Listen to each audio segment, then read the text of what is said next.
Order, honorable members.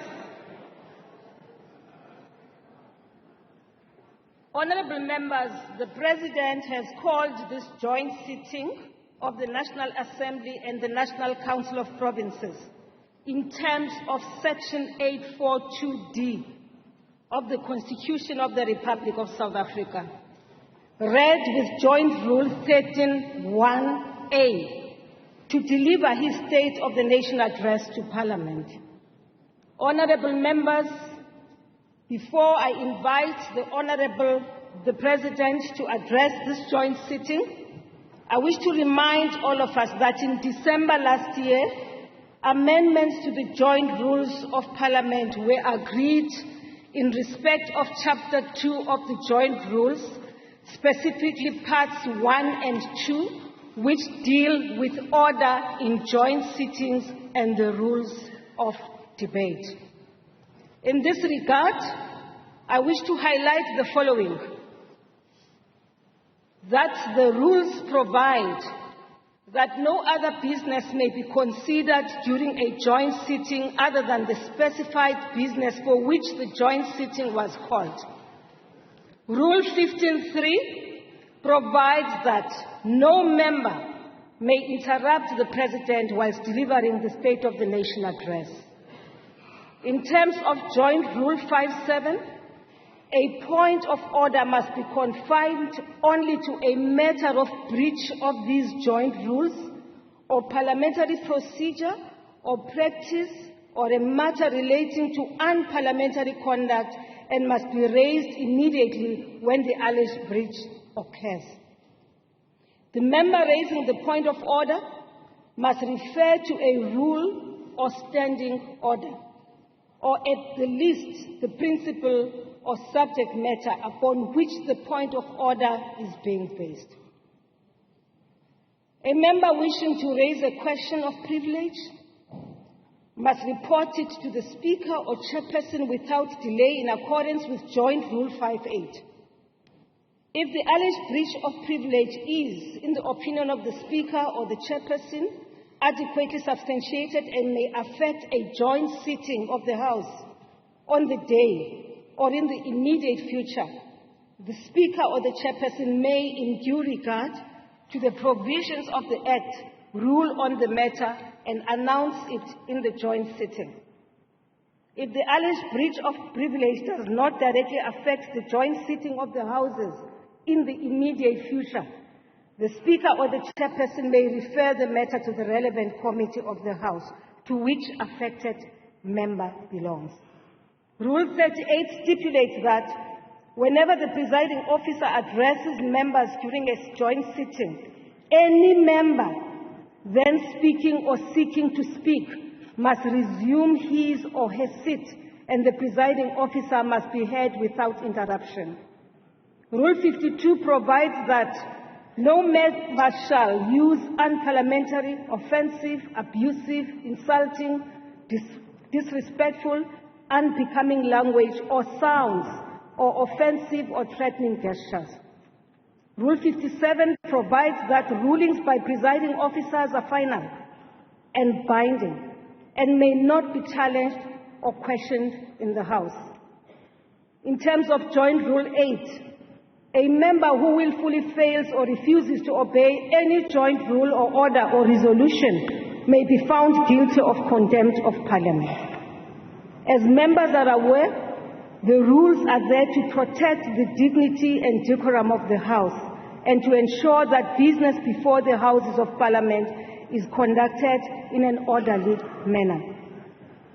Rule 41 states that if the presiding officer is of the opinion that a member is deliberately contravening a provision of these rules, or that a member is disregarding the authority of the chair, or that of a member's conduct is grossly disorderly, the presiding officer may order the member to leave the chamber immediately for the remainder of the sitting. I now call the President to address the joint sitting.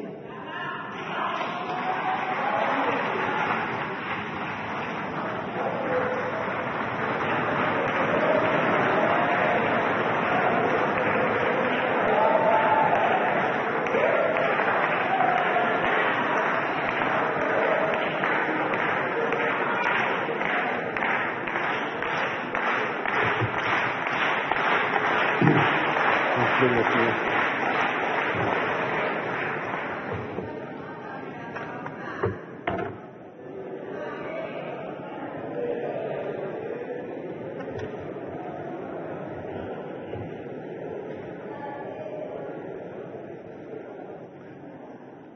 Speaker of the National Assembly, Ms. Nasiviwe Mapisa-Nqakula, Chairperson of the National Council of Provinces, Mr. Amos Masondo, Deputy President of the Republic of South Africa, Mr.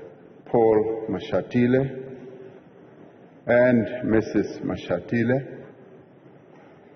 former President Thabo Mbeki, former Deputy President Zile Mlambo-Ngcuka, former Speaker of the National Assembly, Ms. Baleka Mbete, Chief Justice Raymond Zondo, Deputy Chief Justice Ms. Mandisa Maya, various justices who are here present, Mayor of Cape Town, Councillor Gordon Hill-Lewis,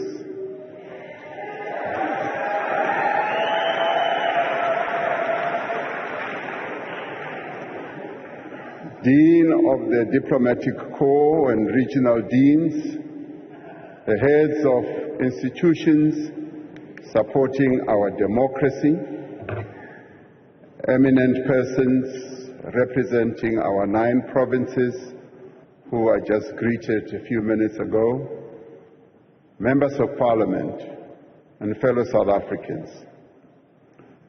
As we were preparing this State of the Nation address, we were deeply saddened to hear of the tragic passing of Dr. Hage Geingob, the President of the Republic of Namibia. President Geingob was a dear friend to me and to the people of South Africa, and a comrade in arms in the struggle for our freedom. He was a champion of African peace, unity, progress, and development. May I ask that we observe a moment of silence in his honor as we remember him by rising.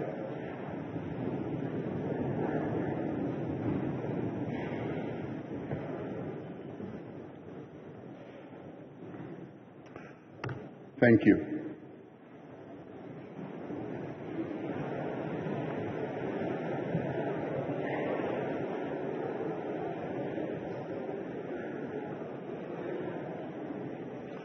This State of the Nation address takes place in the 30th year of our democracy. On the 27th of April, 1994, millions of South Africans cast their ballot in a democratic election, many for the very first time in their lives. That momentous day was the culmination of centuries of struggle. The struggle to liberate our people from suffering, from dispossession, oppression, exploitation, and poverty and inequality. As we stood in the long, winding queues to vote, we turned to one another and spoke of our joy, and sometimes with tears running down our cheeks. We embraced friends and strangers alike, encouraged by a sense of a common future that we were about to determine for our country with our votes. We placed into those ballot boxes not just a vote, but a dream of the country we wanted to build. It was the dream of a South Africa that, in every sense, belongs to all who live in it, united in our diversity. The world watched as Nelson Mandela, the father of our nation, cast his vote in Inanda in KwaZulu-Natal. the land of Ushaka, a hero whose name echoes across the ages, the birthplace of John Langalibalele Dube, the first president of the African National Congress.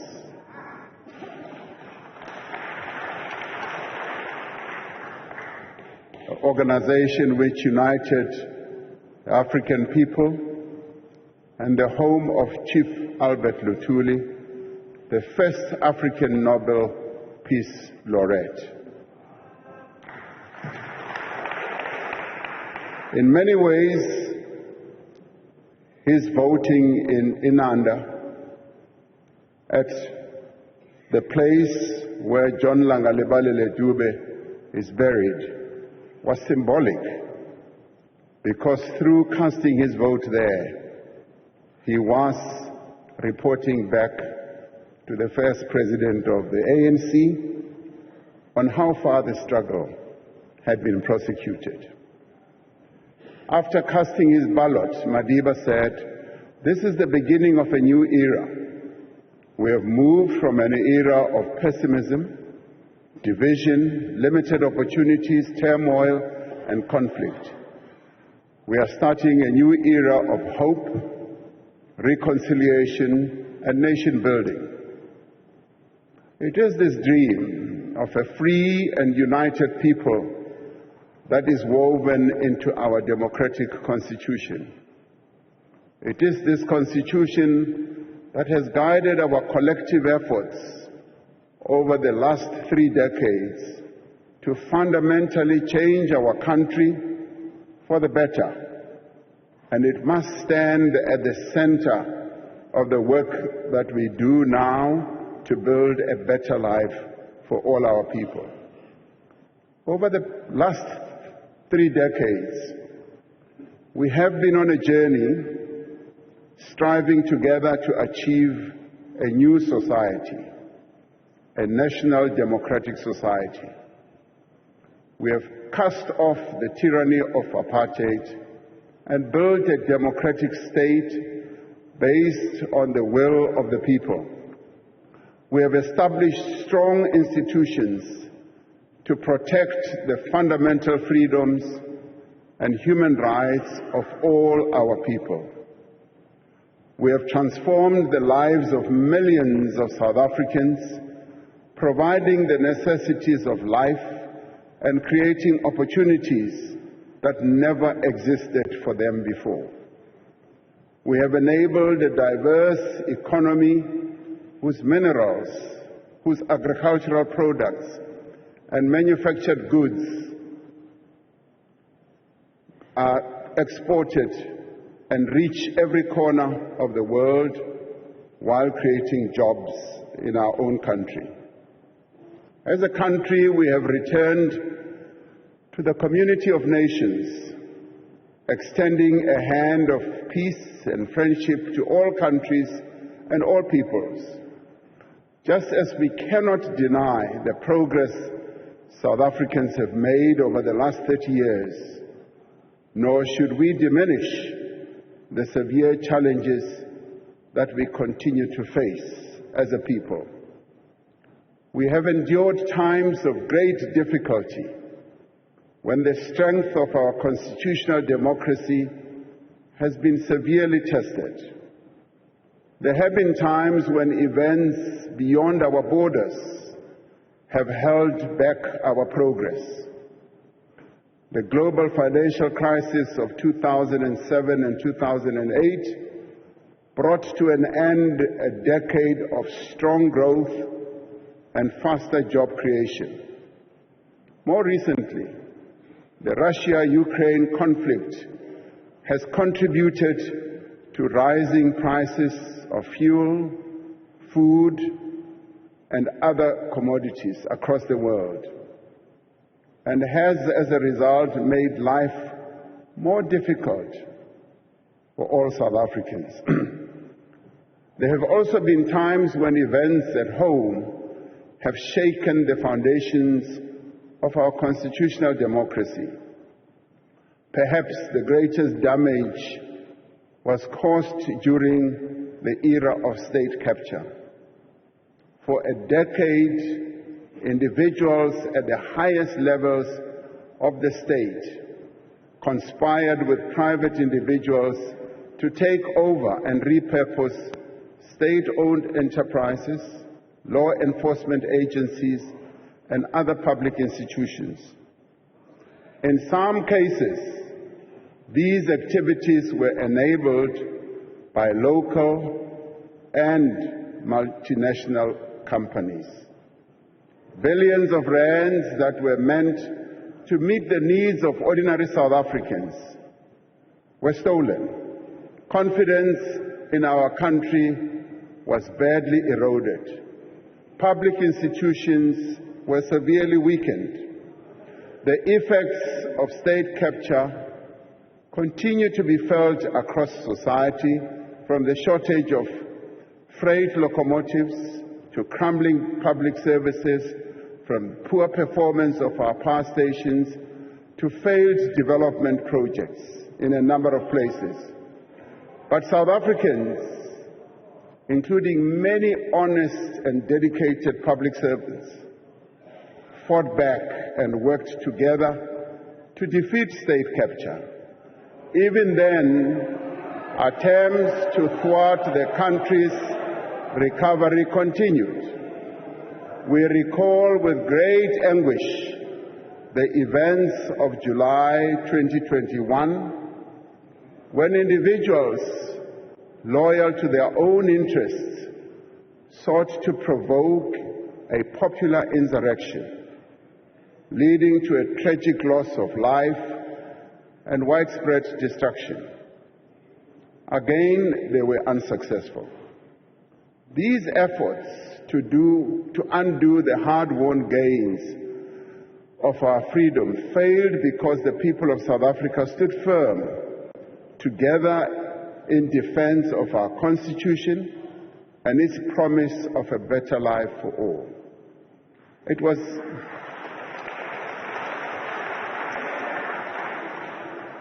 the same determination that enabled the country to endure the devastation of COVID-19, the worst global pandemic in over a century.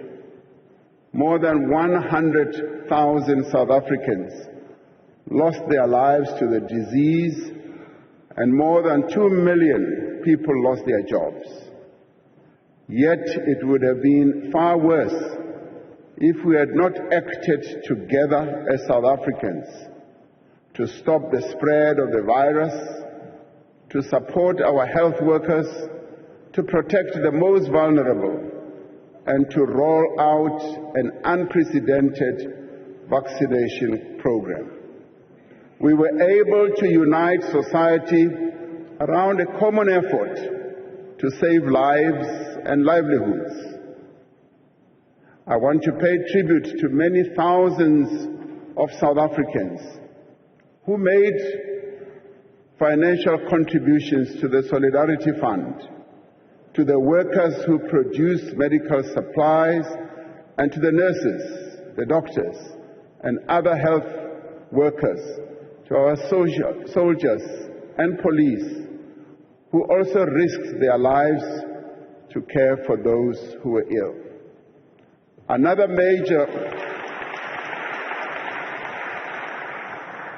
major challenge we had to address during this period is gender-based violence and femicide, which we characterized as the second pandemic.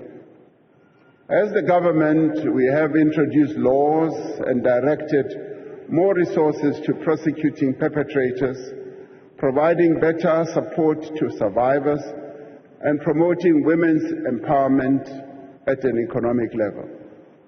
As a society, we must intensify our collective efforts to bring together various efforts that are going to bring gender-based violence and femicide to an end. In recent years, the country has had to confront the effects of climate change. We have had devastating wildfires here in the Western Cape, destructive floods in KwaZulu-Natal, unbearable heat waves in the Northern Cape, persistent drought in the Eastern Cape, and intense storms in Gauteng and Northwest. Much of the task of this administration was to get our country through these challenges and to work to regain our way. While each of these events has left its mark, our country has weathered every storm and every challenge that we confronted. Yes, we have the scars to show, but in every case, South Africans have been resolute. We have not only persevered, but we have come back stronger and more determined from all these calamities that befell our country. All these efforts have demonstrated how South Africans value their freedom, a freedom that was won after decades of struggle. The story of the first 30 years of our democracy can best be told through a number of initiatives that have been embarked upon in the 30 years. But I think that the story can best be told through the life of a child who was born at the dawn of our democracy called Newzroom. Newzroom, democracy's child, grew up in a society that was worlds apart from the South Africa of her parents, South Africa of her grandparents and great-grandparents. Loko Newzroom Afrika ka South Africa. Ukume kuri silu sotala aswa afani na silu swakhali. Ukume kuri silu leswiendlaku ihulumeni wa hina isona swi nga kota ku risisa vutomi bya yena phambili. She grew up in a society governed by a constitution rooted in equality, the rule of law, and affirmation of the inherent dignity of every citizen. Newzroom and many others born at the same time as her were beneficiaries of the first policies of the democratic state to provide free health care for pregnant women and children under the age of 6.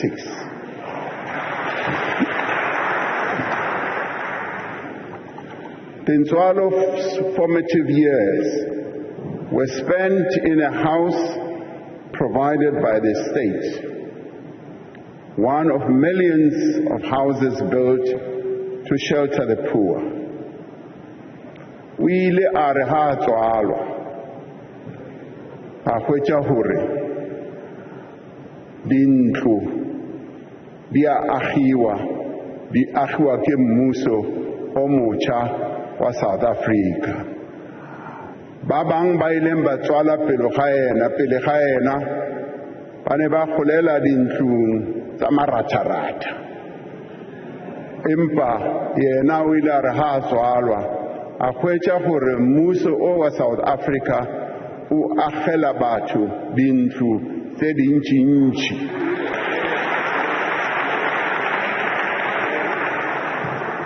Newzroom grew up in a household provided with basic water and electricity, in a house where her parents were likely to have lived without electricity before 1994.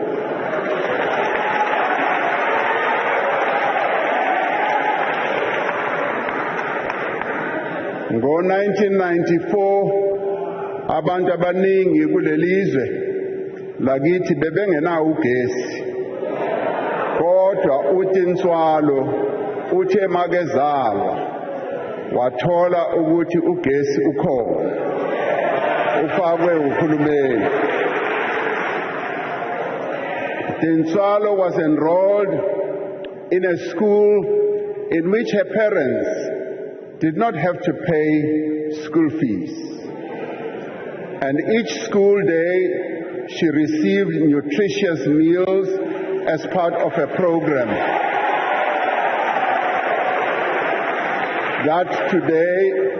the program that today supports 9 million learners from poor families. Hoyu Dintswalo duva achia chikoloni. Usika chikoloni ngamacheloni. Kazungwe zikolo uwana na breakfast. Kazungwe chikolo uwana ziliwaza masiyara.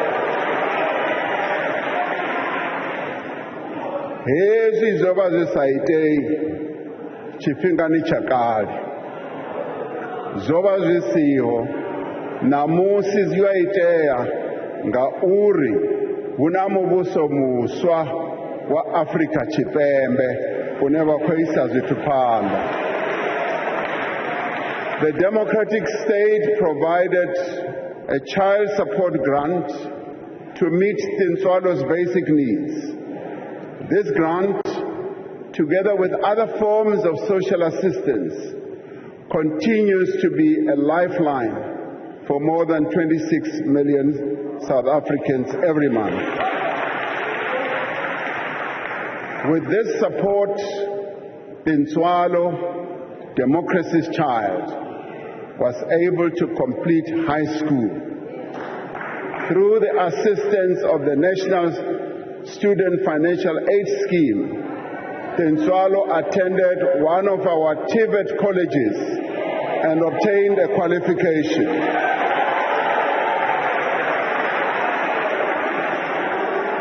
When Dintswalo entered the world of work, she was able to progress and thrive with the support of the state's employment equity and black economic empowerment policies.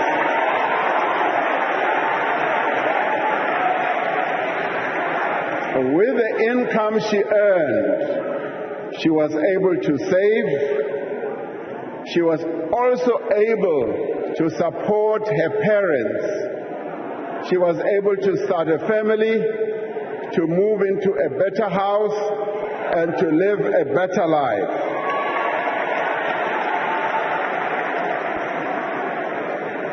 This is the story of millions of people who have been born since the dawn of democracy. Whether people like it or not, this is the reality of many people in our country.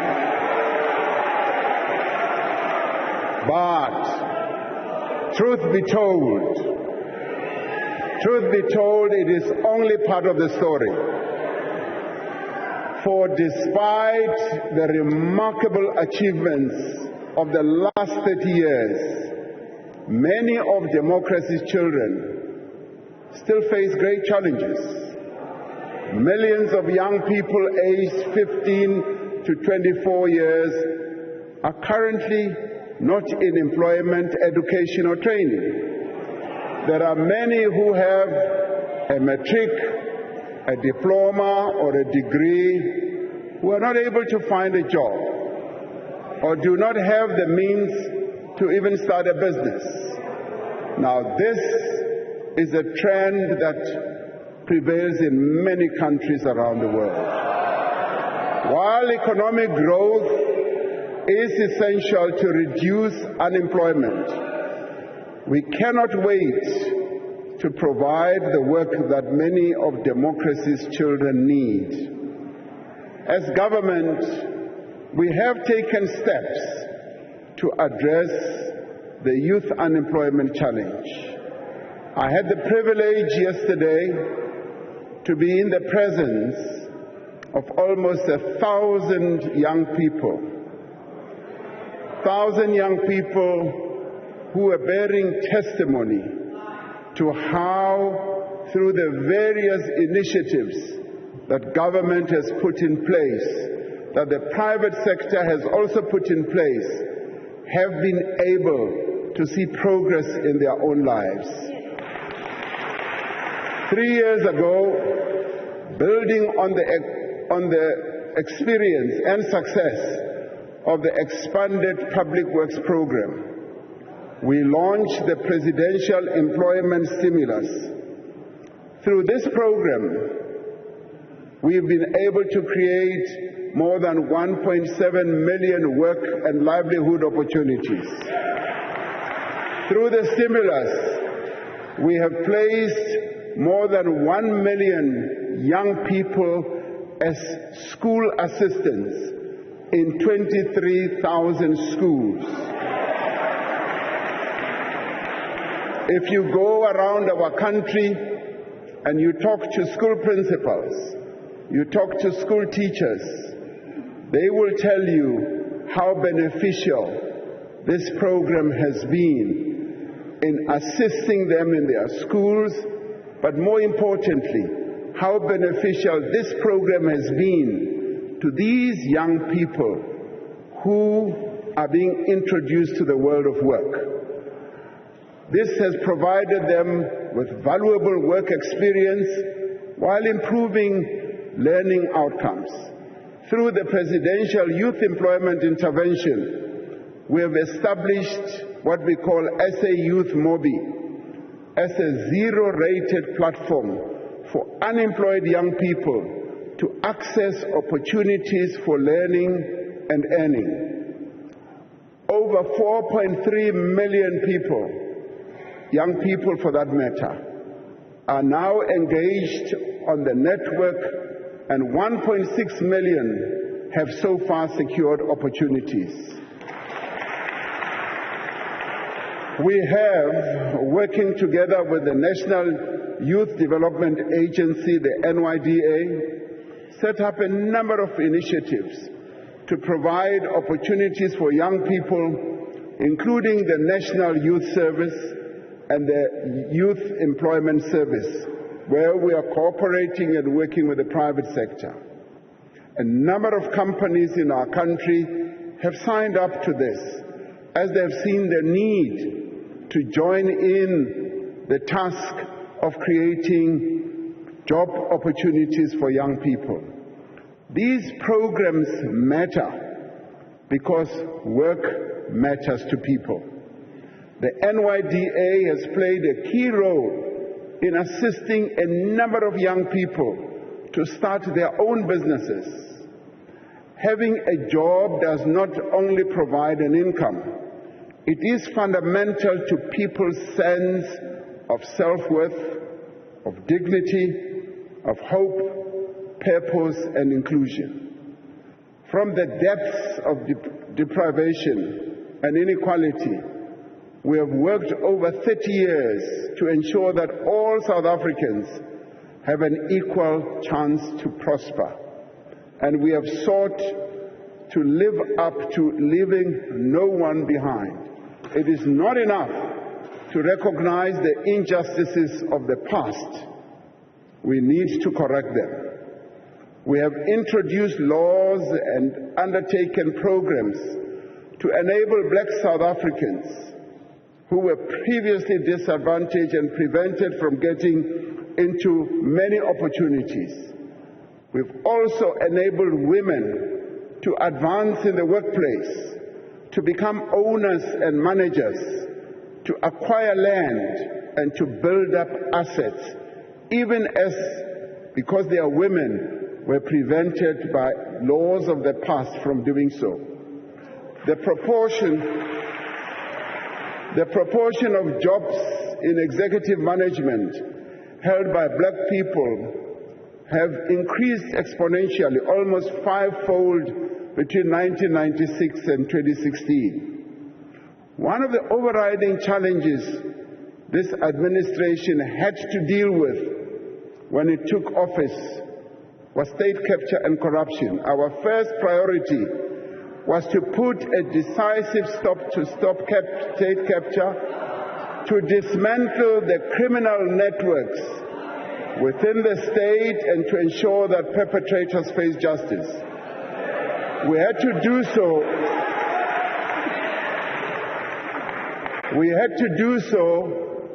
so that we could restore our institutions and rebuild our economy.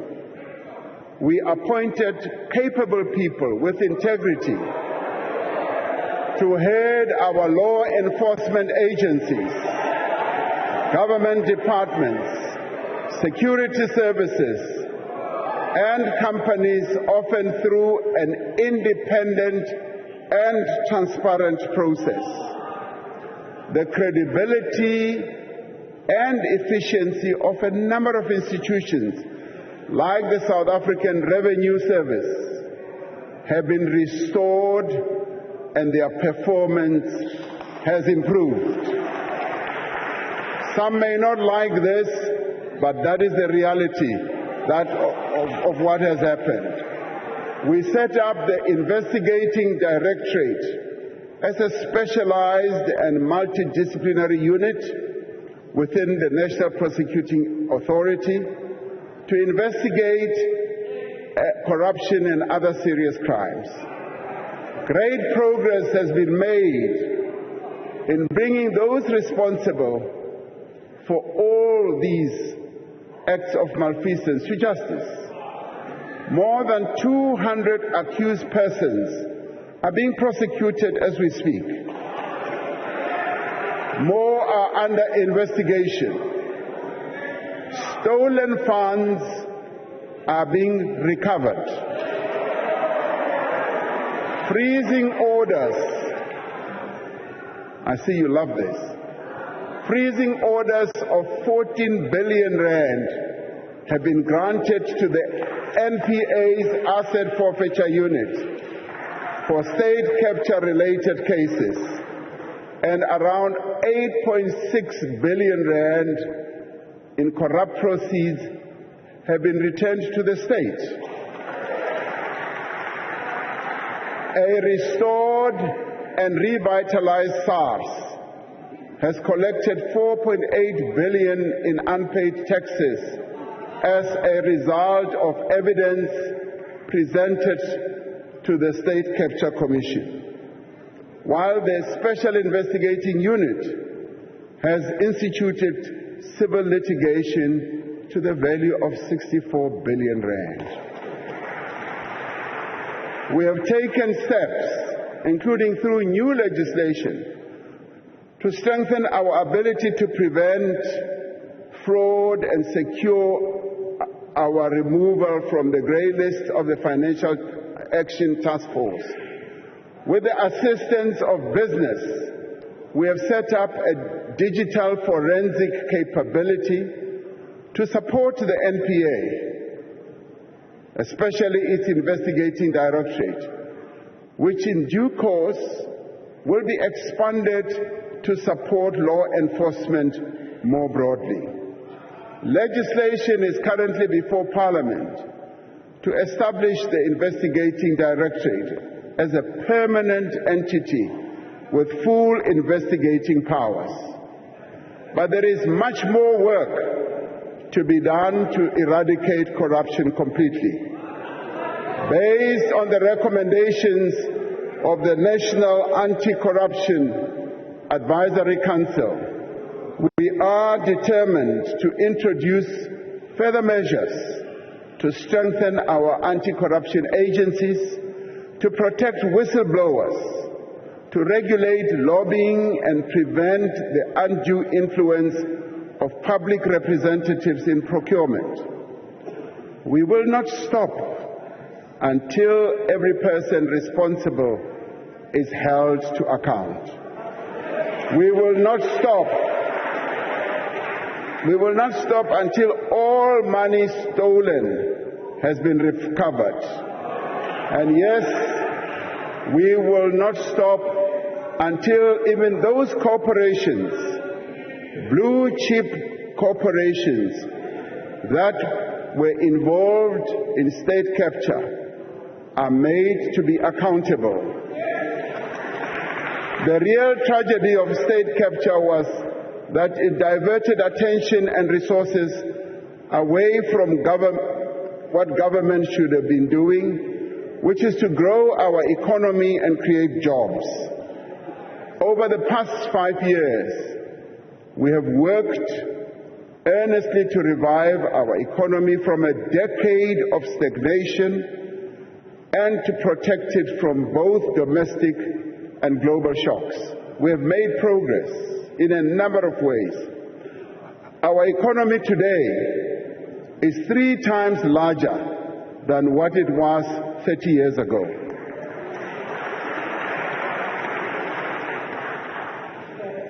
The number of South Africans who are in employment has increased from 8 million in 1994 to 16.7 million today.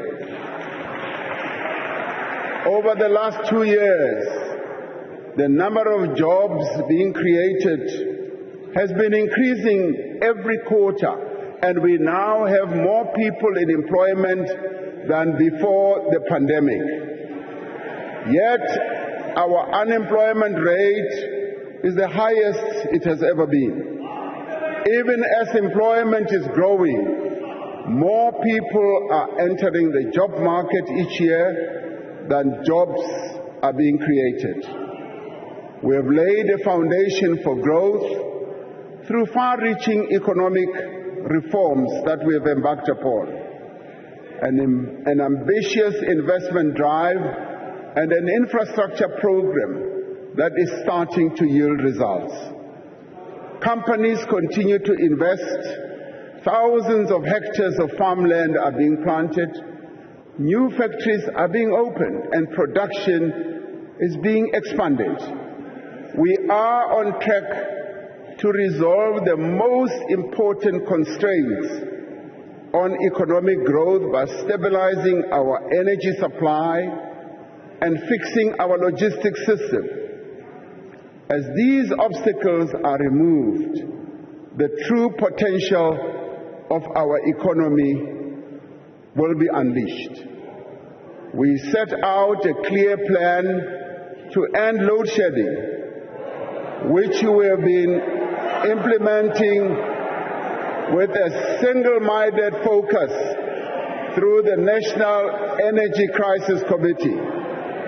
We have delivered on our commitments to bring substantial new power through private investment on the grid, which is already helping to reduce load shedding. Last year, we implemented a major debt relief package, which will enable Eskom to make investments in maintenance and transmission infrastructure and ensure its sustainability going forward.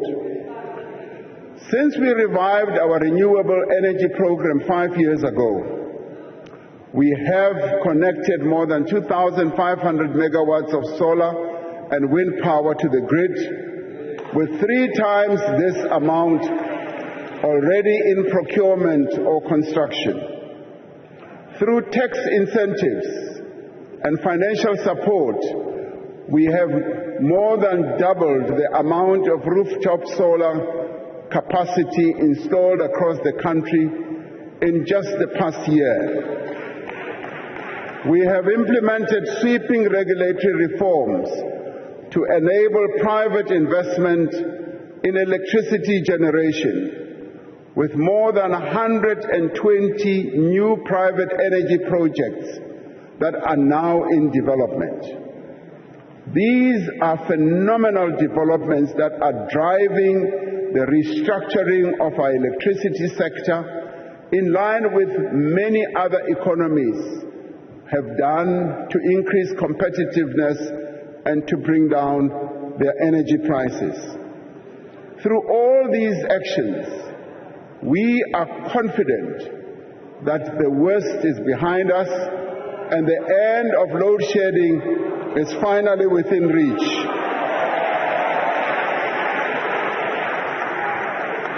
But we are not stopping there. To ensure that we never face a similar crisis ever again, We are reforming our energy system to make it more competitive, more sustainable, and reliable into the future. We are going to build more than 14,000 kilometers of new transmission lines to accommodate renewable energy over the coming years. To fast-track this process, we will enable investment in transmission infrastructure through a variety of innovative investment models. Re tla ya mo bao ba nang le tšhelete. Re ba bitse gore ba tle ba tlo sebetsana le rona ka go kenya ditšhelete tsa bona mo transmission ya motlakase. Go etsetsa gore transmission ya rona e tie. Last year we tabled the Electricity Regulation Amendment Bill to support the restructuring of Eskom and establish a competitive electricity market. As we undertake these reforms, we are positioning our economy for the future growth in a world shaped by climate change and a revolution in green technologies. In the last 3 years, our country has seen the increase in extreme weather events, often with disastrous consequences. This is why we are implementing a just energy transition, not only to reduce carbon emissions and fight climate change, but to create growth and jobs for our people in the future. We will undertake this transition at a pace, at a scale, and at a cost that our country can afford, and in a manner that ensures energy security. So we will not be compelled to embark on processes that are going to disadvantage our country in this regard. With our abundance of solar, wind, and mineral resources, we are going to create thousands of jobs in renewable energy, in green hydrogen, green steel, electric vehicles, and other green products. The Northern Cape, with its optimal solar conditions, one of the very best in the world conditions, has already attracted billions of rands in investment. We are going to set up a special economic zone in the Bukubai port to drive investment in green energy. There's a great deal of interest already from the private sector, with companies such as Sasol and many others who are ready to participate in the boom that will be generated through our green hydrogen energy projects. We have decided to support electric vehicle manufacturing in our country to grow our automotive sector, which provides good jobs to thousands of workers. And in this regard, we are already at an advanced stage of cooperating with our neighbors, with countries such as the DRC, which is well endowed with critical minerals, with countries such as Botswana, which is already involved in parts of the value chain of automotive manufacturing. With all these countries, we are going to be able to form an incredibly powerful ecosystem that is going to enable all of us to benefit from the green energy revolution. We have decided to give special focus to regions such as Mpumalanga to enable the creation of new industries, new economic opportunities, and sustainable jobs. And in the past year, we have increased the financing pledges for our Just Energy Transition Investment Plan from around 170 billion rand to almost 240 billion rand. Now, to address the persistent effects of global warming, which manifests itself through persistent floods, fires and droughts, we have decided to establish a climate change response fund. This will bring together all spheres of government and the private sector in a collaborative effort to build our resilience and respond to the impacts of climate change. Now, this decision was inspired by the persistent calamities that we are subjected to. Almost every year, KwaZulu-Natal experiences massive floods that destroy our infrastructure. Yes, the Western Cape is suffering from wildfires that continue to destroy quite a number of assets in our country. And indeed, many other provinces are actually suffering from the effects of climate change.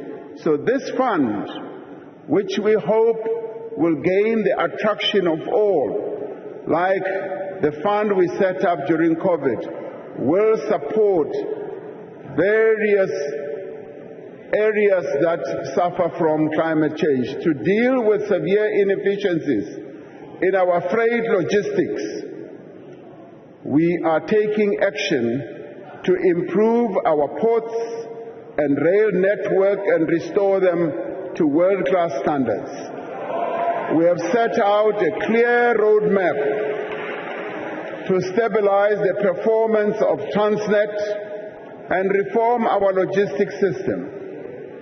Working closely with business and labor, we have established dedicated teams to turn around 5 strategic corridors that transport our goods for export purposes.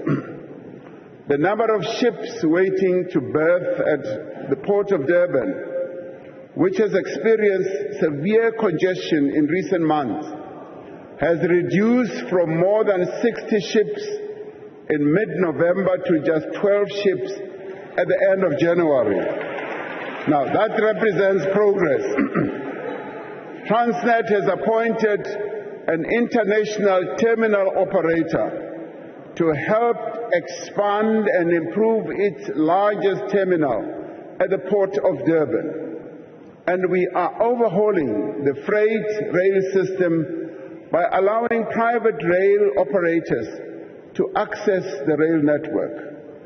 With the current conflict in the Middle East affecting shipping traffic through the Suez Canal, South Africa is well positioned to offer bunkering services for ships that will be rerouted via our shores. We completed, as we all know, the auction of broadband spectrum after more than a decade of delays, resulting in new investment, lower data costs, and improved network reach and quality. Now, these reforms have a profound impact in a society in which access to the internet has risen dramatically over the last decade. Less than half of all households had internet access in 2011, compared to 79% of households in 2022, meaning that South Africans more and more are using the internet. Some use it to trade, some use it to improve their livelihoods, some use it to learn, but the internet is being spread more and more, even in our rural areas. Just this week, we published new regulations to reform our visa system, which will make it easier to attract the skills that our economy needs and create a dynamic ecosystem for innovation as well as entrepreneurship. We raised 1.5 trillion rand in new investment commitments through 5 South African investment conferences, of which over 500 billion has already flown into the economy. To support growth in the mining sector, we are moving ahead with the modernization of our mining rights licensing system and are launching an exploration fund to support emerging miners and exploit new mineral deposits.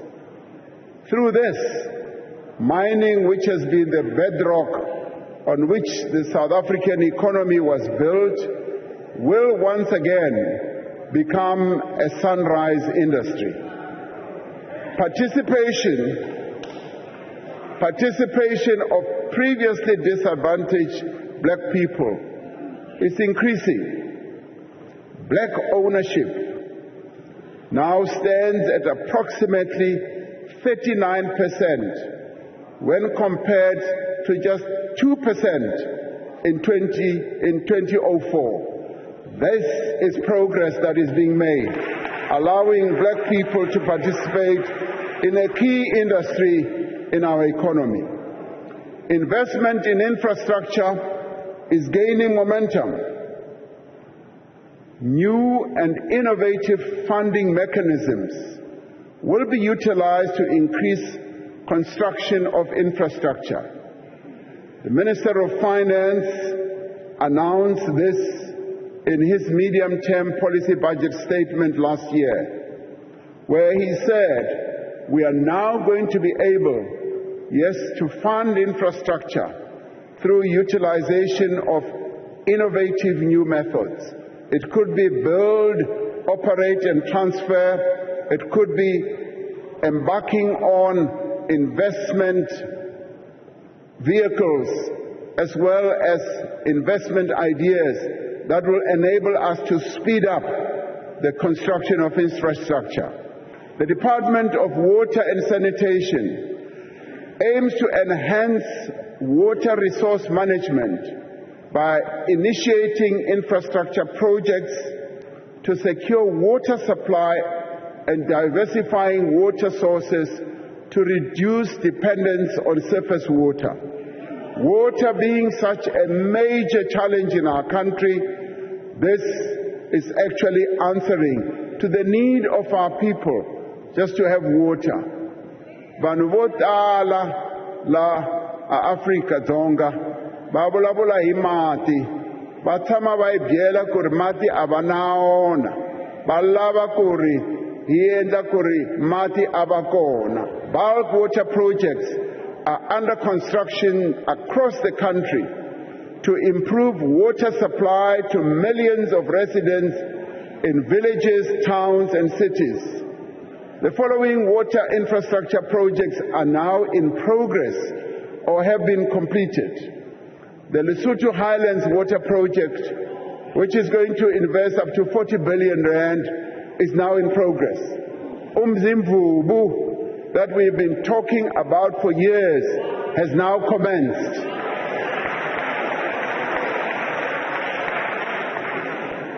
Hazelmere Dam, Umkomazi Water Project, Clan William Dam, Tanini Dam, Loscom, Mazakazi, pipeline from Jozini Dam, Giyani, pipeline from Nandoni Dam to Nsami Dam, Pilansberg Water, Val Haramahara, and the pipeline from the Val River to Hotazel. Now, all these are projects that are underway or have been completed. In the Eastern Cape, the Msikaba and the Mtento bridges are beginning to rise over the landscape and will be among the highest in Africa once completed. So if you want to find the highest bridge in Africa, you will have to go to the Eastern Cape. The steel used Now, the steel used for part of the project is fabricated in Mpumalanga, and the iron ore comes from the Northern Cape. In the past 5 years, SANRAL, which manages nearly 25,000 kilometers of road, has awarded more than 1,200 projects to the value of 120 billion rand. Meaning that the focus on constructing our roads, repairing our roads, yes, even attending to our potholes is now underway. Yes, it is. Now, you talk to the Premier of the Eastern Cape. He will tell you that many of the roads in the Eastern Cape are now being attended to. Similarly, when you talk to the Premier of the Northern Cape, he will tell you the same. Yes, in November last year, now listen to this one. In November last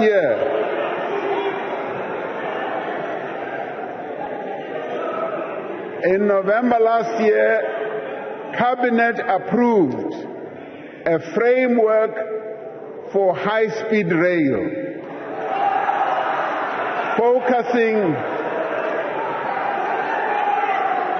focusing initially on the Johannesburg to Durban corridor. As we grow the economy, we are making it more inclusive through redistribution. Around 25% of farmland in our country is now owned by black South Africans. And this has been confirmed by an eminent agricultural economist, Wandile Sihlobo.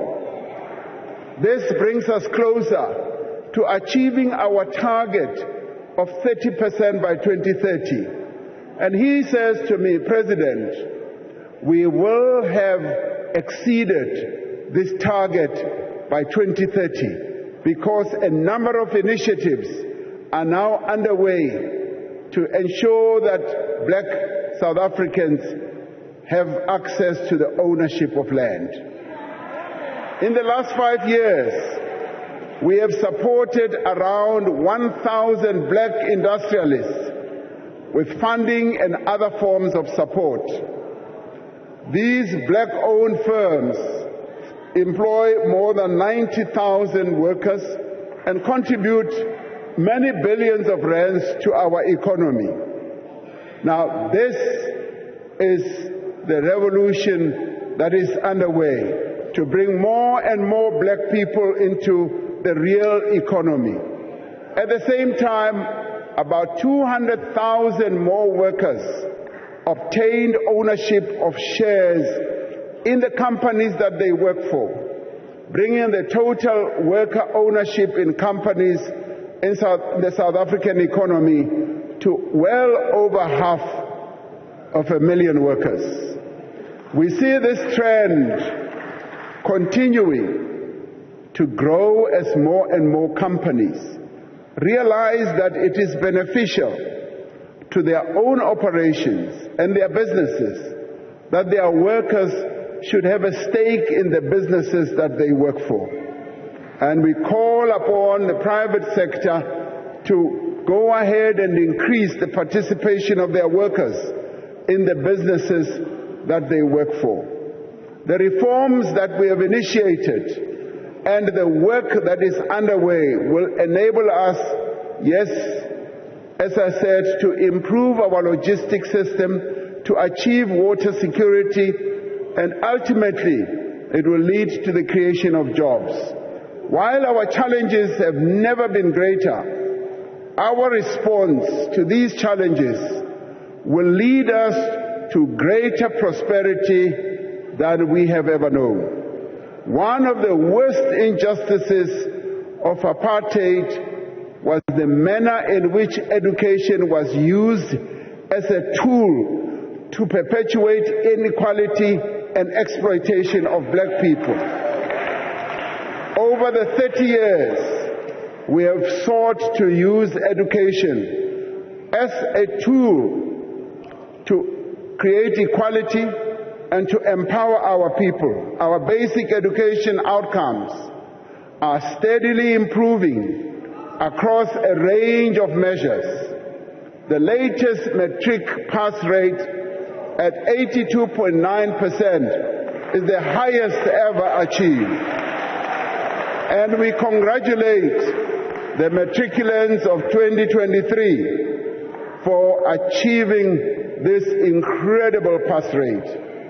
And with each new year, learners from no-fee schools are accounting for more and more bachelor passes that are achieved.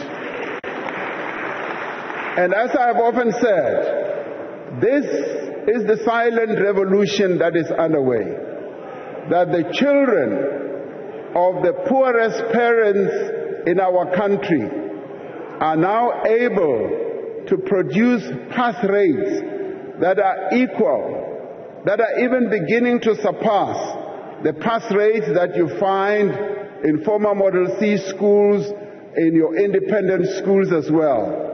This is the progress that we've been longing to see in our education system.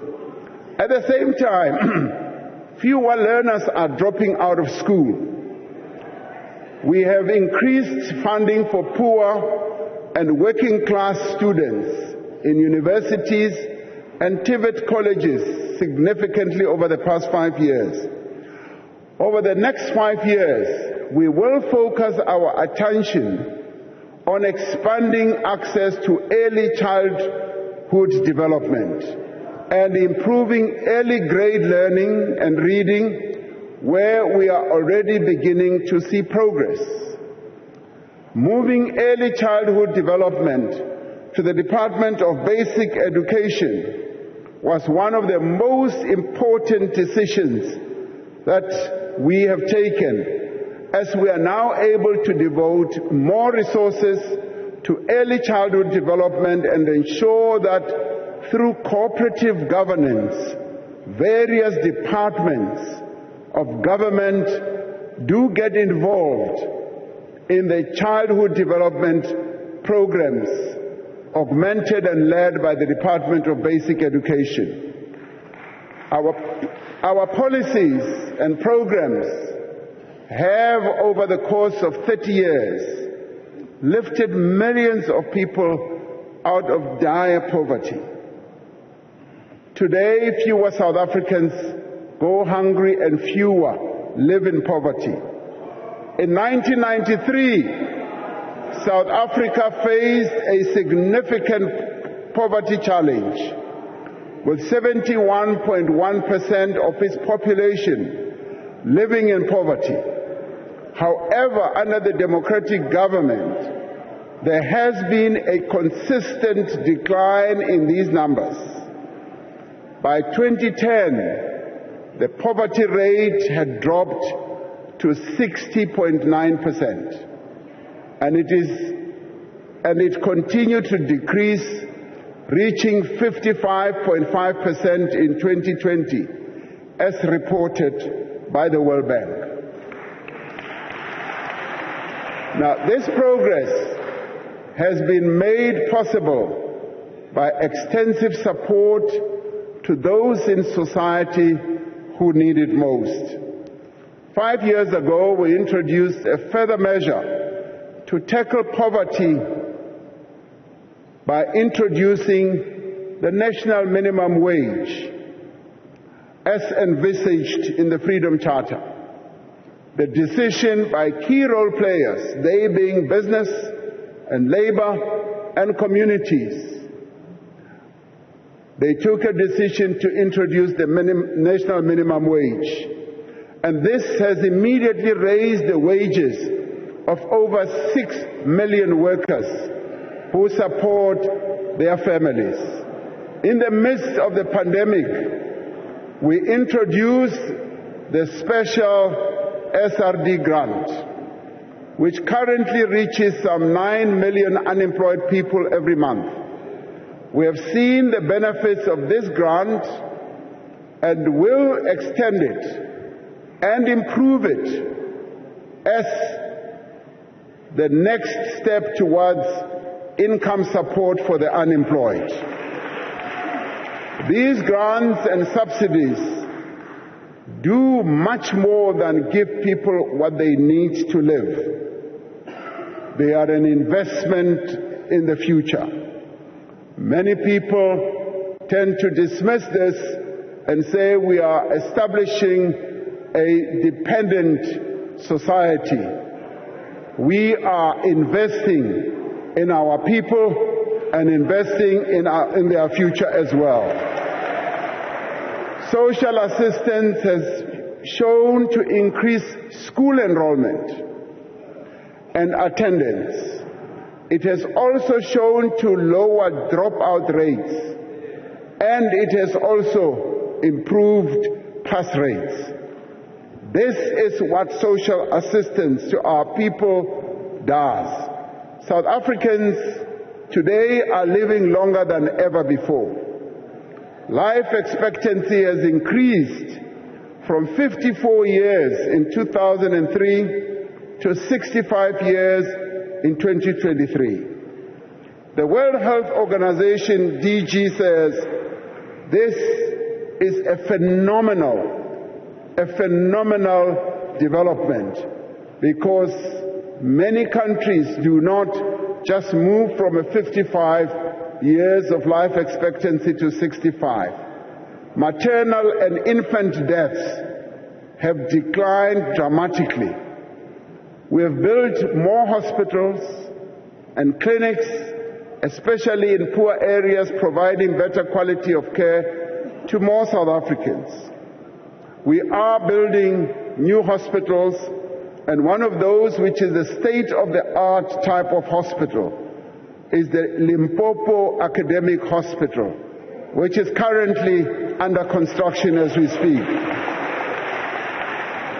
Now, I had, anecdotally, a good representation of how our healthcare system has been improving. When the ANC held its anniversary birthday, there was a bus accident where 5 people passed away and scores were injured. They were taken to our hospitals in Mpumalanga and in Limpopo. Now, I went to see some of them, and when they were asked that, don't you want to move to a private hospital because you are on a private medical aid as a result of your job or whatever, many of them said no. We are being well looked after here.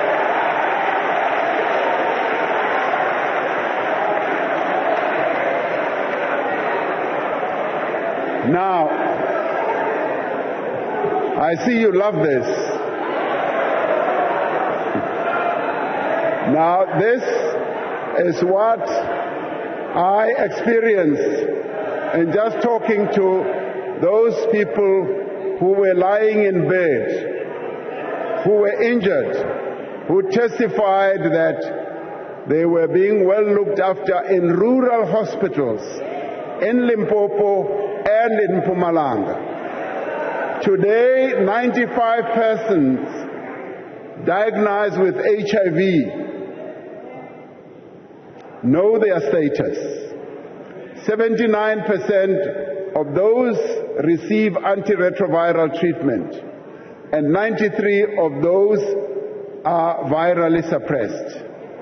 New HIV infections among young people have declined significantly, and yet while our health system has had great impact on people's lives, we are working to improve both the quality of healthcare and equality of access. The National Health Insurance Bill has been passed by this House, both houses, and that will provide free health care at the point of care for all South Africans, whether in the public or private health facilities. Now, the bill has arrived on my desk. I'm going through the bill.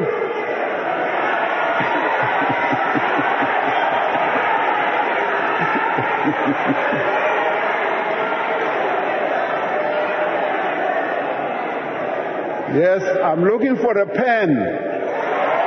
I'm looking for a pen.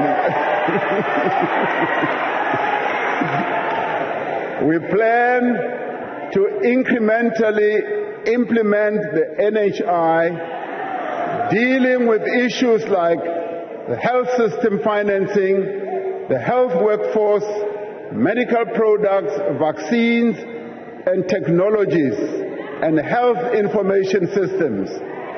One of the most visible, impactful and meaningful achievements of the first 3 decades of freedom has been in providing homes to our people. Today, nearly 9 out of every 10 households live in a formal dwelling, as said by the Statistician General. Where there were once shacks and mud houses with thatch roof, they are now homes of brick and mortar. There are homes with water to drink and to wash with, homes with electricity for lighting and cooking. At the end of apartheid, only 6 out of 10 people had access to clean water. Today, the figure has increased to nearly 9 out of 10 South Africans. We are working to ensure that subsidized housing is located close to work, close to education and other services. But for services to be delivered, local government has to work. Now, when it comes to housing, we are also embarking on new and innovative funding mechanisms. We have tested this in the Northern Cape, where we are doing what we call front-loading.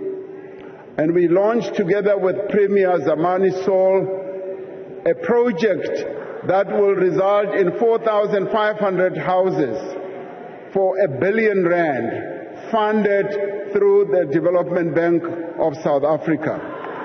Now, this is an innovative way, and we are now putting into practice these new methods of funding infrastructure to enable us to ramp up infrastructure so that the infrastructure build can power our economy and create more jobs.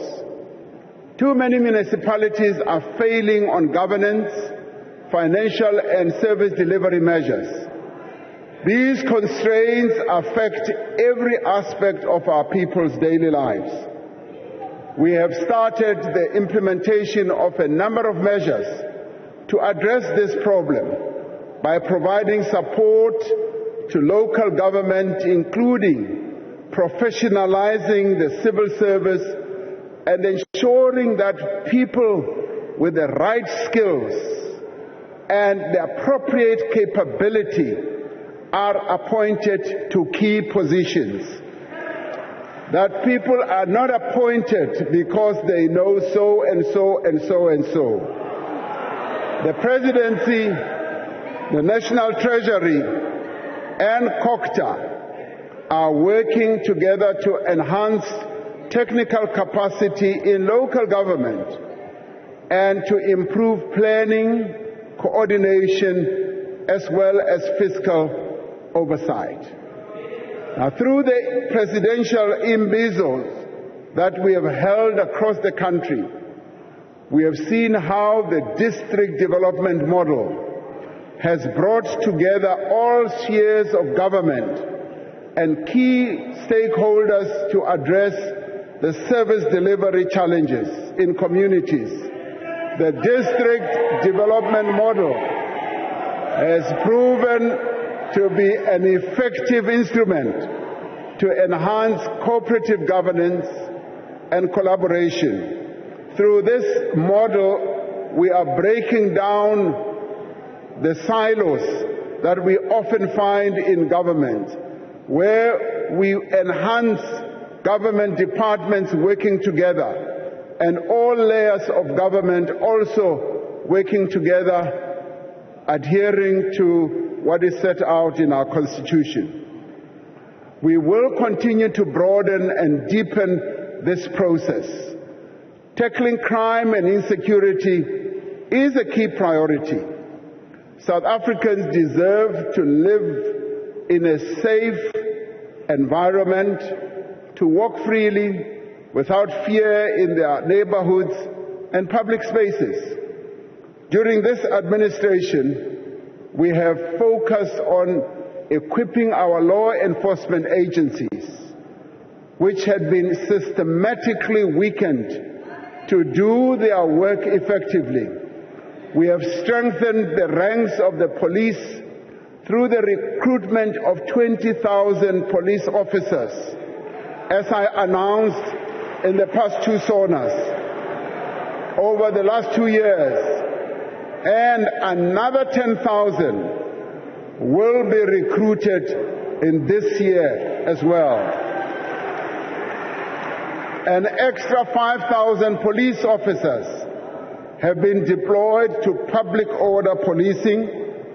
The South African Police Service has launched a very effective operation or initiative, which is Operation Shanela, as a new approach to target crime hotspots, which has resulted in over 285,000 arrests since May last year.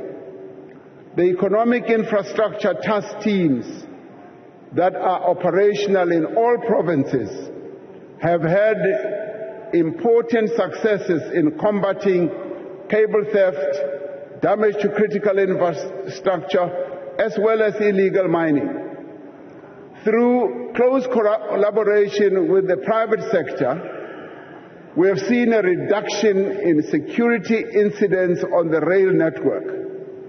We launched the new Border Management Authority last year to improve the security of our borders, and have already stopped well over 100,000 people who tried to enter our country illegally.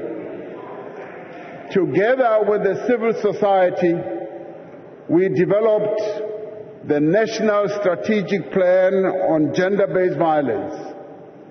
Together with civil society and as a society-wide response to this pandemic, around 21 billion rand has been dedicated over the medium term to the implementation of the 6 pillars of the plan, including the economic empowerment of women. New laws were introduced to strengthen the response to the criminal justice system, gender-based violence, and provide better support to survivors of such violence. Our ultimate goal is to end gender-based violence altogether by mobilizing all of society. And as part of this, we support the call for a pledge that men in South Africa should be invited to sign, to take and demonstrate, to ensure that they demonstrate their personal commitment to ending this scourge. Now, this initiative of signing a pledge was initiated by young boys at a school called Benedict. They have drafted a pledge that men should commit and sign to. And we discussed it at the Cabinet Lekgotla and felt that we collectively as the men of South Africa as well, taking our cue from young boys at the school, should also be mobilized to sign this pledge. Women are also drafting their own pledge, which will speak to the issues of women and their experiences on gender-based violence. This pledge, yes, will be flighted publicly, and I will be, and the Deputy President and everyone else in Cabinet will be the first to sign this pledge.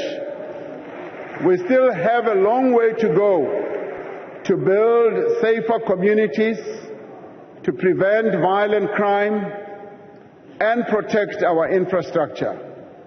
But there is no doubt that a professional, well-trained and properly resourced police force working closely with our communities will make our country a safer place. And it is therefore a further call for the setting up of community policing forums that should be effective, which we as government have committed to fund. Today, every South African can hold their heads high, confident that we have assumed our rightful place on the world stage. We remain committed to playing a constructive role on our continent and around the world for the realization of a better Africa and a better world. We will continue to play an important role to silence the guns throughout our continent. Our engagement with the parties in the Russia-Ukraine conflict through the Africa Peace Initiative are progressing. We engage in these peace efforts because we believe that even the most intractable conflicts can be brought to an end through negotiations.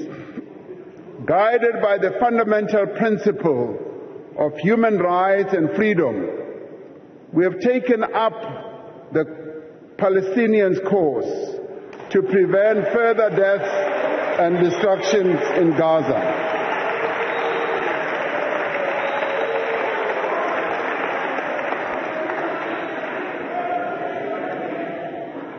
We know that there are some in our nation who do not support this course that we have embarked upon.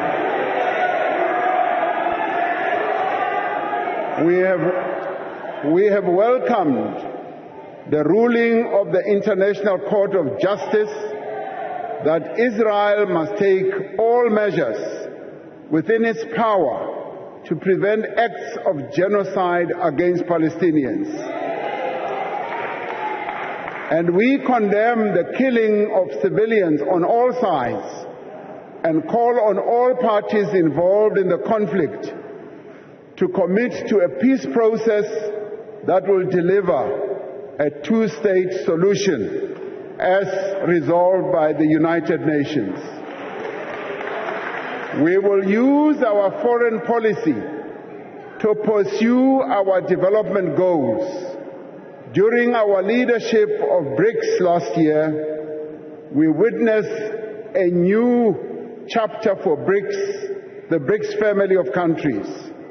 The expansion of the group from 5 to 10 countries presents opportunities for trade and a strengthening of political and diplomatic ties between countries in the global south.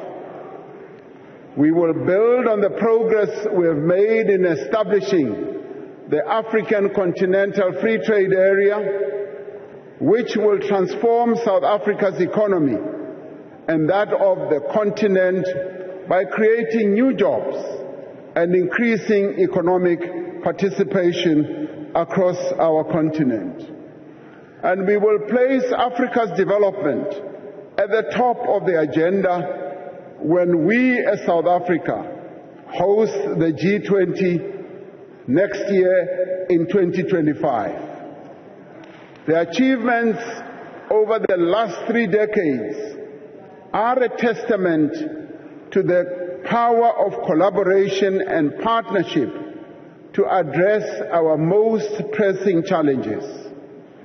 Our country has a vibrant civil society, a powerful union movement, and an engaged private sector. Over the last 5 years, we have worked with these social partners to address challenges such as to keep people safe and to distribute vaccines during the COVID-19 pandemic, and to mobilize a society-wide response to gender-based violence. In the past year, we have come together with our social partners to end load shedding, to address the challenges in the logistics sector, to tackle crime and corruption, and to also accelerate job creation.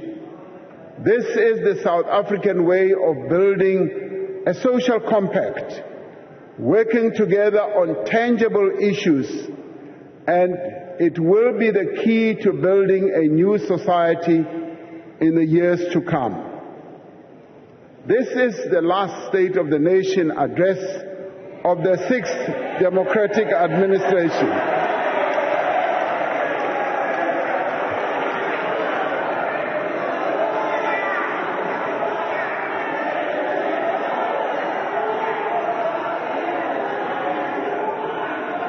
NgesiZulu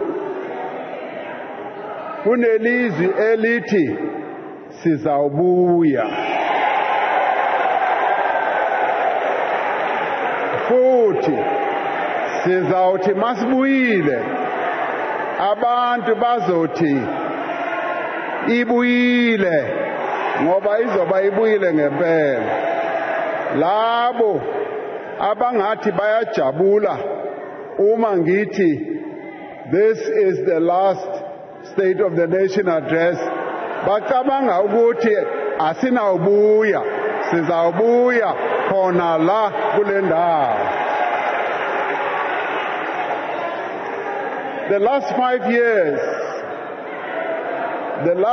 years have been a period of recovery, rebuilding, and renewal.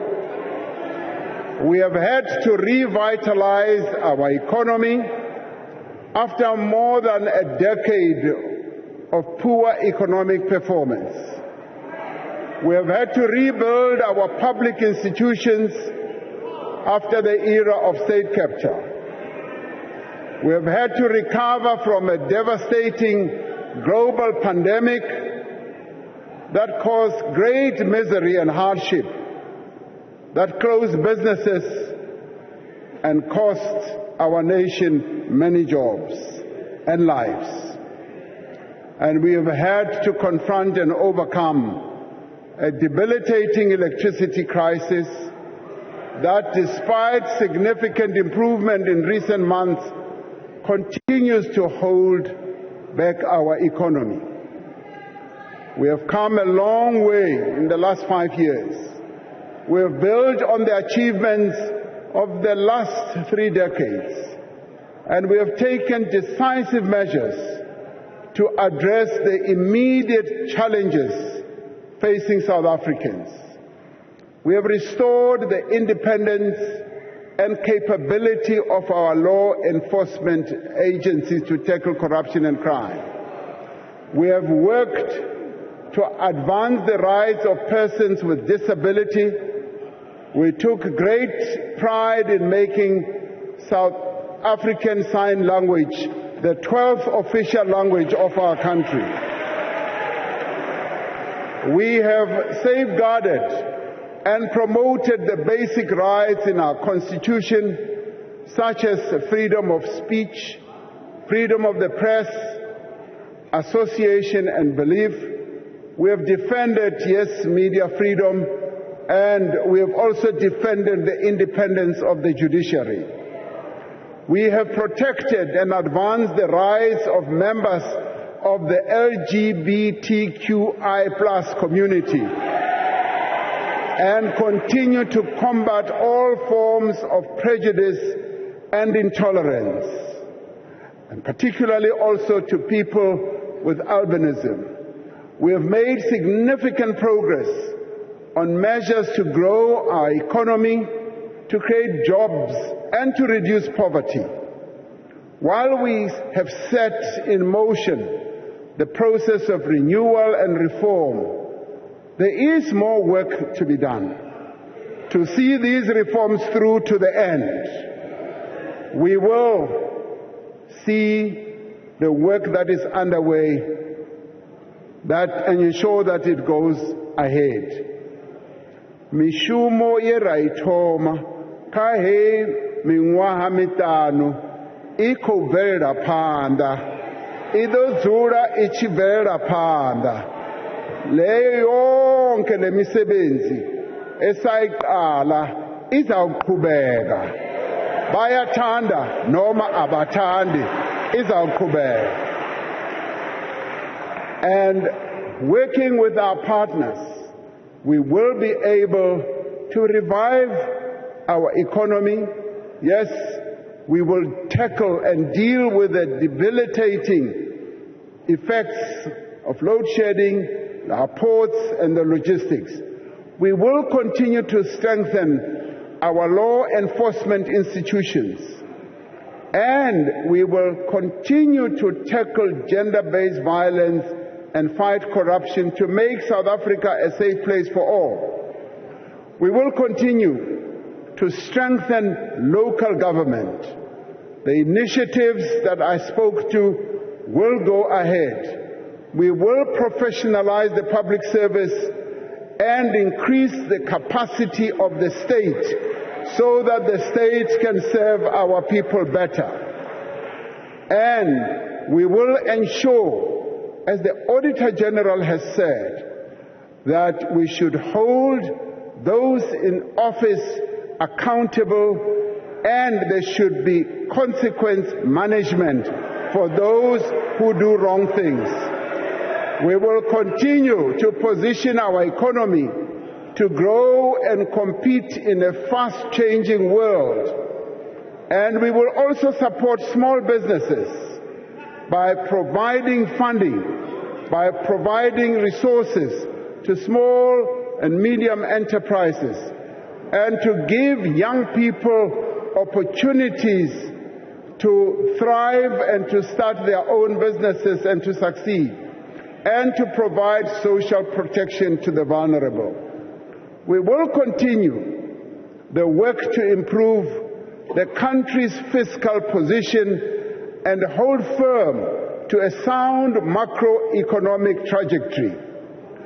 We will use the opportunities provided by the African Free Continental Trade Area to increase our trade and expand our industries. We will continue to protect workers' rights and improve their well-being in places of work, and to make sure that our workers are well treated. We will continue to build an inclusive economy, focusing on the empowerment of black people and women, South Africans. Yes, we will intensify land reform and pursue a just energy transition that leaves no one behind. Fellow South Africans, as we celebrate these 30 years of freedom, we must remain steadfast in our commitment to our constitutional democracy and its promise for a better life. We should not give in to those who resist the responsibility that the Constitution places on us to correct the injustices of the past and fundamentally transform our economy and society. We must remind these people of the obligation that the Constitution places on the state to progressively realize the rights of everyone to housing, healthcare, food, water, social security, safety, and education. By the same measure, we should not allow anyone to diminish vital democratic institutions, to denigrate our judiciary, or to challenge the constitutional authority of this Parliament. We should not give in to those who seek to divide our nation, to incite violence and undermine our democracy. As in the past, as in the future, the people of South Africa should stand together against any attempt to reverse the achievements of our democracy. As the chairperson of the Constitutional Assembly, I worked with many great leaders of our country to craft a constitution that truly reflects the will of South African people. As President, I see it as my primary duty to defend our Constitution and to work every day to realize its promise. As we move forward, let us remember that it is up to us, not anyone else, to determine the future of South Africa. We are not passive observers of our history. We are its authors. We are the builders of this country that we call home.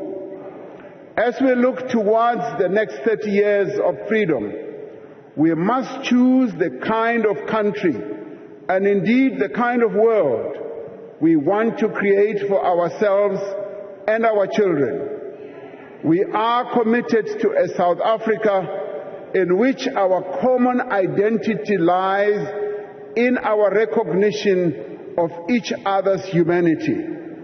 We want a country in which every person is free to be exactly who they are, regardless of their race, their gender, their sexual orientation, their ethnicity, or their religion. We want a country in which the same opportunities are available to every child, whether they are born in Sandton, in Mdantsane, in Sekhukhune, in Mitchell's Plain, or in Phoenix. We want a country in which the rule of law applies to everyone, no matter how wealthy they are or what position they hold.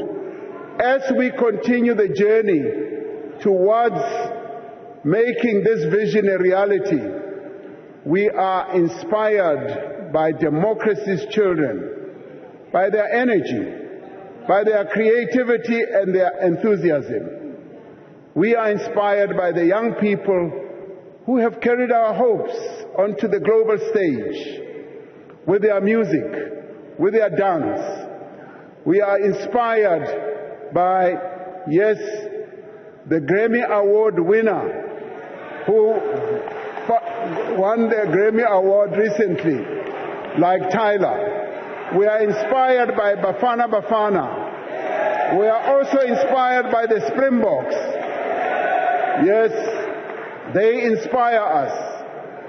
As we mark the 30th anniversary of our freedom, we are reminded of the words of our President Nelson Mandela, who said that after climbing a great hill, one only finds that there are many more hills to climb. That is where we are.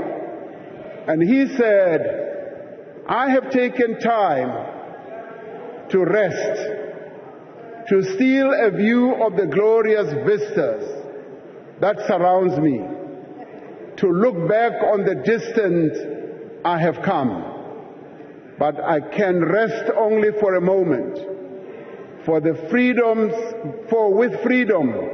comes responsibilities, and I dare not linger, for my long walk is not yet ended. Washo uMandela wathi isende lendlela, inde lendlela tsela ena e sampane le telle, ho tlameile hore re tsamaye tsela ena, re a rata kapa re rate, setse re le tseleng. While we have come far, yes, we still have a long way to go. Like Madiba, We must keep moving. Always forward. Always onwards. Towards the country of our dreams. Always believing that our victory is certain. Because indeed it is certain.